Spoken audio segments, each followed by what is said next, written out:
Hey there, English learners. Welcome back to the English Communication Club, your go-to podcast for learning English the fun, natural way and improving all areas of your life.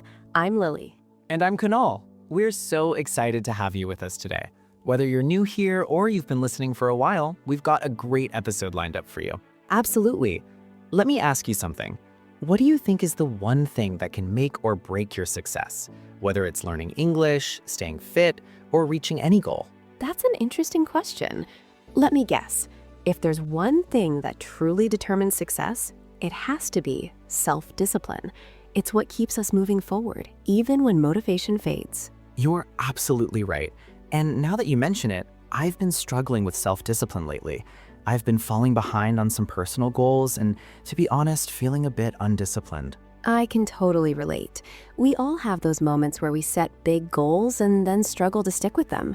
What's been going on for you? Well, for example, I've been wanting to exercise more, but the days when I need to work out always seem to clash with my Netflix binge sessions. I just can't seem to keep the momentum going, and I keep thinking, I'll start tomorrow. Ah, the classic I'll start tomorrow syndrome. We've all been there. But hey, this is exactly why we're talking about self-discipline today, because without it, we end up procrastinating and losing sight of our goals. Exactly. So in today's episode, we're going to break down how to build self-discipline, why it's crucial for success, and how we can stay motivated even when things get tough. Yes, and the best part, we've got some practical tips to share that'll help you stay disciplined in both your English learning and other areas of your life. And as always, we've got a special treat for you, our free PDF guide for today's episode, which includes key takeaways, comprehension questions, and grammar exercises. You can use it to reinforce what you learned today and keep improving your discipline and English. And don't forget, we'll also be introducing some new intermediate level vocabulary throughout the episode. These words and phrases will help you sound even more natural when you speak English, and we'll be breaking them down in James's vocabulary section later on. So stick around because this episode is packed with practical insights that will help you build self-discipline and take your English skills to new heights. That's right. Whether you're looking to build better habits, improve your speaking confidence, or just get better at staying focused, this episode is for you. All right, let's get started with today's topic, how to build self-discipline and stay consistent on the path to success. 1. Start small. Build momentum with tiny habits. Let's kick things off with the first tip. Start with tiny habits. If you're aiming to build self-discipline, focusing on small, manageable habits is a great way to begin. I can totally relate to this. Every year, I set huge goals, like working out for an hour every day or eating perfectly. And every year, by mid-January, I'm already overwhelmed and burned out. It's frustrating because I can't keep up with such big expectations. Oh, I know exactly what you mean. New Year's resolutions can be so tempting, but they can also lead to burnout if we try to do too much at once. The key is to start small and build momentum. Exactly. I've realized that when I focus on tiny habits, like committing to just 5 minutes of exercise each day, I'm more likely to stick with it. It feels more manageable, and over time, it builds up. That's it. Tiny habits done consistently help you build momentum. Like you said, 5 minutes of exercise every day seems small, but over a few weeks or months, it can really add up. Yeah, it's the same with language learning.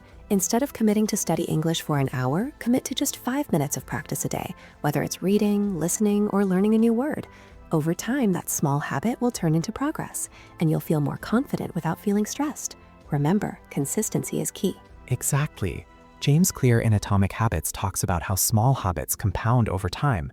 The idea is to make the habit so small that you can't say no to it. You might only practice for a few minutes, but that small effort, done consistently, leads to big results. I love that. And the best part is, when you focus on small habits, they naturally become part of your routine. It's easier to stay disciplined without feeling like you're forcing yourself. 2. Focus on systems, not just goals. Totally. And now moving to the second tip. Focus on systems, not just goals.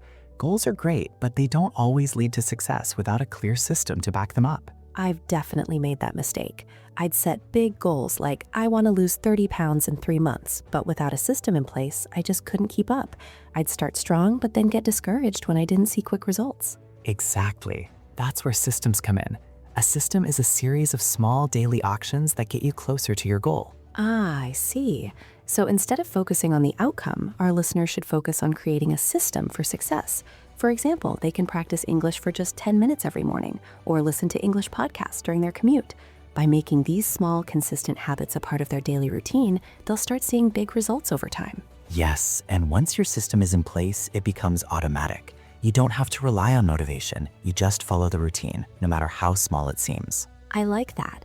When I focus on building a routine, I'm not stressing about the end goal, just about following through with the system I've set up. Exactly. Systems are what keep you on track. With the right system in place, you're less likely to burn out or give up because your actions become consistent and automatic. Right. It's like creating a path that leads you to your goal without all the bumps and detours. Once the system is in place, it becomes second nature. Exactly. And that leads us to the next tip: make habits attractive. If you make a habit fun, sticking with it becomes a whole lot easier. I totally agree. When I started exercising, I used to dread it, but then I started making it enjoyable. I'd listen to my favorite music or watch a funny TV show while stretching. Suddenly, working out wasn't such a chore. Exactly. The same approach works for English practice. If you find ways to make it enjoyable, like watching an exciting English show or treating yourself after a study session, it makes the process so much more fun. That's a great idea. If our listeners reward themselves after practicing English, like with a small treat or a fun activity, it'll keep them motivated. It's like bribing yourself to learn, but in a good way. Well, who doesn't love a little self-bribery? Positive reinforcement is powerful. When you pair good habits with rewards, it makes it more likely you'll stick with them. Your brain loves rewards, and it'll strengthen the habit over time. So making habits attractive by pairing them with rewards means I'm more likely to stick to my goals, whether it's fitness or language learning. Who knew being disciplined could involve snacks and TV? Right. Discipline doesn't have to be a boring task. And that leads us to the next tip: designing your environment for success. The truth is, your surroundings can either help or hurt your discipline. Oh, I can definitely vouch for that. When my desk is cluttered or I've got snacks all around me, I get distracted really quickly. Like a setup for disaster. If your environment doesn't support your goals, it's way too easy to give in to distractions. Exactly. That's why I've started keeping my workout clothes right by my bed and my gym bag near the door. That way I'm reminded to exercise first thing in the morning. I also move the snacks away from my desk to avoid temptation and stay focused. Smart move. The key is to make it easier to follow through and harder to procrastinate. Exactly. Same thing goes for English learning too. For all of you learning English, make your environment work for you. Keep your study materials visible and accessible. Whether it's books, apps, or flashcards, make sure they're within reach. Out of sight, out of mind, right? Right. And don't forget, the people around you matter too. Surround yourself with people who support your goals. If your friends are cheering you on, it's a lot easier to stay disciplined. Well, unless your friends are distracting you with cake, but that's a different story. Haha, true. And speaking of distractions, that's where managing your willpower and energy comes in. Willpower is like a muscle. It gets weaker the more you use it. Oh, I totally feel that. By the end of the day, I've used up all my willpower and I'm just trying to resist the urge to binge watch Netflix. Haha, I hear you. That's why it's important to manage your energy wisely. Do your most important tasks like studying English or exercising when you're feeling your best, usually earlier in the day. Right. So for me, if I exercise in the morning, I'm more likely to stick with it. But by the evening, I don't have the energy to force myself to work out. Exactly. And for English learners, find your peak energy time and use it for focused practice. Whether it's reviewing vocabulary, speaking, or listening, do it when you're feeling sharp to make the most of your energy. Totally. And another tip is automating decisions. The fewer decisions you have to make, the more energy you'll have for the things that really matter, like learning or working out. Exactly. Automating your decisions helps you conserve mental energy for the big stuff. Now, once you've set up your systems, having someone to hold you accountable can take it to the next level. Social support is key to boosting your self-discipline. I completely agree. When I have a workout buddy or a friend checking in on me, I'm way more likely to stay on track with my exercise routine. Exactly. The same goes for English learners. Whether it's a language partner, a study group, or even just a friend who checks in on their progress, having someone hold you accountable can make a huge difference. It's like having someone to help you stay focused, except without the judgment. Just a gentle push when you need it. That's the idea. Accountability helps keep you motivated and consistent. Whether it's sharing your English practice with a friend or working out with a partner, it's much easier to stay disciplined with support. Exactly. And for fitness, if I have someone to encourage me, it's so much harder to skip a workout. Same for English. You're more likely to stick to it if you've got that support. Now that we've covered some powerful tips for building self-discipline, let's take a quick moment to review some key words and phrases we've mentioned today. That's right. And to help with your English learning, we've got James here to explain some of the intermediate vocabulary we use today. Over to you, James. Hi everyone, it's James here, and today I'm going to break down some key vocabulary from today's episode that can help boost your English skills. Let's dive in. 1. Momentum, meaning the force that makes something keep moving or developing. Example, starting small helps you build momentum towards achieving your big goals. 2. Overwhelmed, meaning feeling like you have too much to handle. Example, she felt overwhelmed with all the work she had to do for the project. 3. Burnout, meaning physical or mental exhaustion from too much stress or work. Example, if you don't take breaks, you might experience burnout. 4. Procrastinate, meaning to delay doing something that needs to be done. Example, I tend to procrastinate when it comes to cleaning my room. 5. Consistently, meaning doing something in the same way without changing over time. Example, he consistently practices his guitar every day. 6. Motivation, meaning the desire or reason to do something.